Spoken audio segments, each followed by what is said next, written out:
संतोष देशमुख हत्या प्रकरणात आधी 8 आरोपीवर मकोका तर आता 9वा वाल्मिक कराड आरोपीवर मकोका लावण्यात आला आहे।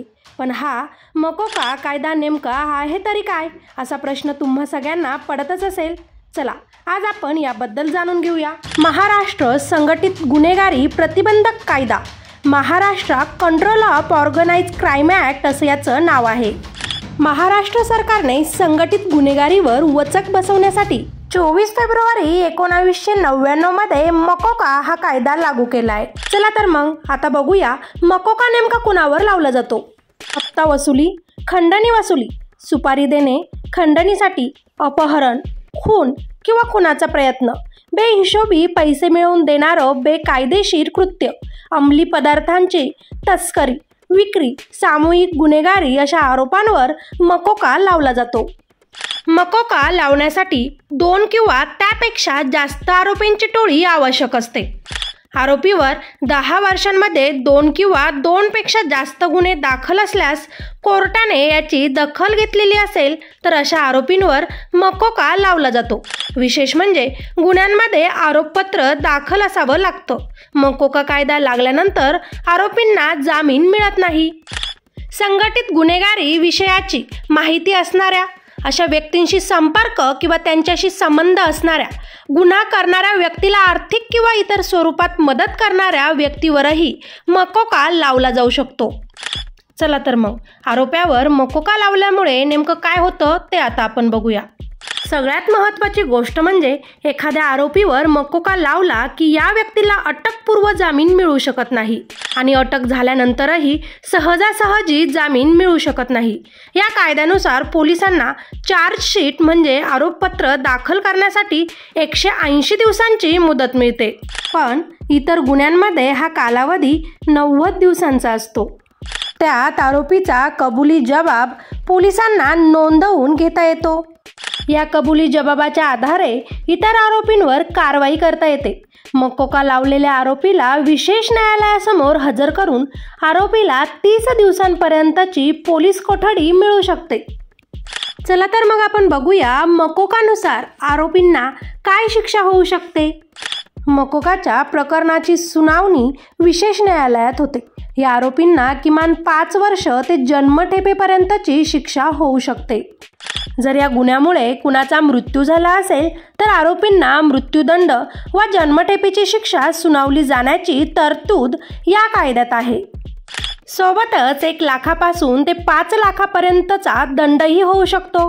आरोपीची बँक खाती गोठवणं, मालमत्ता जप्त करण्याची तरतूदही या कायद्यात येते। म्हणजे बघा मित्रांनो, आरोप्यांना 5 वर्षाच्या शिक्षा या कायद्यात आहेच, पण 5 वर्ष ते जन्मठेप अशी सुद्धा शिक्षा या कायद्यात येते। मोका कायद्याअंतर्गत 5 लाखांपर्यंतच्या दंडाची सुद्धा शिक्षा यात आहे आणि आरोपींवर मालमत्ता जप्तीची कारवाई देखील करण्यात येते।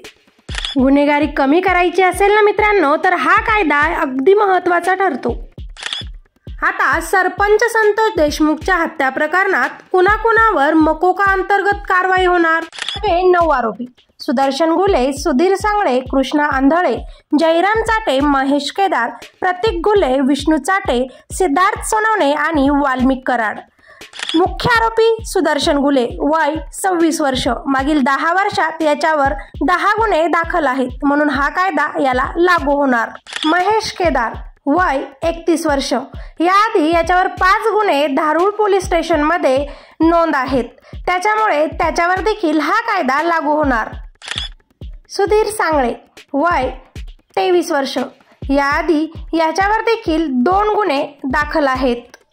जयराम चाटे, वय 21 वर्ष, यावर देखील 3 वर्षात 3 गुन्हे दाखल आहेत म्हणून हा कायदा यालाही लागू होणार। विष्णू चाटे, 26 फोन माझ्या भावाला सोडा म्हणून धनंजय देशमुख याने यालाच केले होते। पहिले एकही गुन्हा दाखल नाही, पण आता यांच्यावर 2 गुन्हे दाखल आहेत। आरोपी प्रतीक गुले, याच्यावर देखील याआधी गुन्हे दाखल केलेले आहेत। आरोपी कृष्णा आंधळे अद्यापही पोलिसांच्या ताब्यात आलेला नाही। गेल्या 1.5 वर्षांपासून तो फरार आहेच आणि त्याच्यावर बरेच गुन्हे देखील दाखल करण्यात आलेले आहे, त्याच्यामुळे हा कायदा याला नक्कीच लागू होणार। सिद्धार्थ सोनवणे, हा आरोपी तर असा आहे मित्रांनो, त्यानं गुन्हा कधी केलेला असेल किंवा नसेल माहिती नाही, पण हा तोच सरपंचाचा जवळचा मित्र ज्यानं सुदर्शन घुलेला सरपंचाची पूर्ण अपडेट दिली. तो कुठे आहे, कुठून निघतोय, काय करतोय, आणि यामुळेच सुदर्शन घुले यांना सरपंच सध्या कुठे आहे त्याचं लोकेशन समजलं आणि त्यांनी त्याला या जगातून कायमचं संपवलं, त्याचा खून केला. असा मित्र असण्यापेक्षा नसलेला बरा. आणि आज त्याच्यामुळेच आपला सरपंच या जगात नाही, त्याच्यामुळे हा गुन्हा याच्यावर देखील लागू होतो, कारण हा एका ग्रुपचा मेंबर झालेला आहे. संतोष देशमुख या प्रकरणातील 9वा आरोपी ठरलेला वाल्मिक कराड याच्यावर देखील हा गुन्हा दाखल करण्यात आलेला आहे. कारण आधी खंडणीचा गुन्हा यांच्यावर दाखल होताच, परंतु आता वाल्मिक कराडवर संतोष देशमुखच्या हत्येचा कट रचल्याचा आरोप आहे आणि त्यामुळे हा गुन्हा त्यांच्यावर दाखल करण्यात आलेला आहे. त्याच्यामुळे मकोका वाल्मिक कराडला देखील अखेर लागलेला आहे.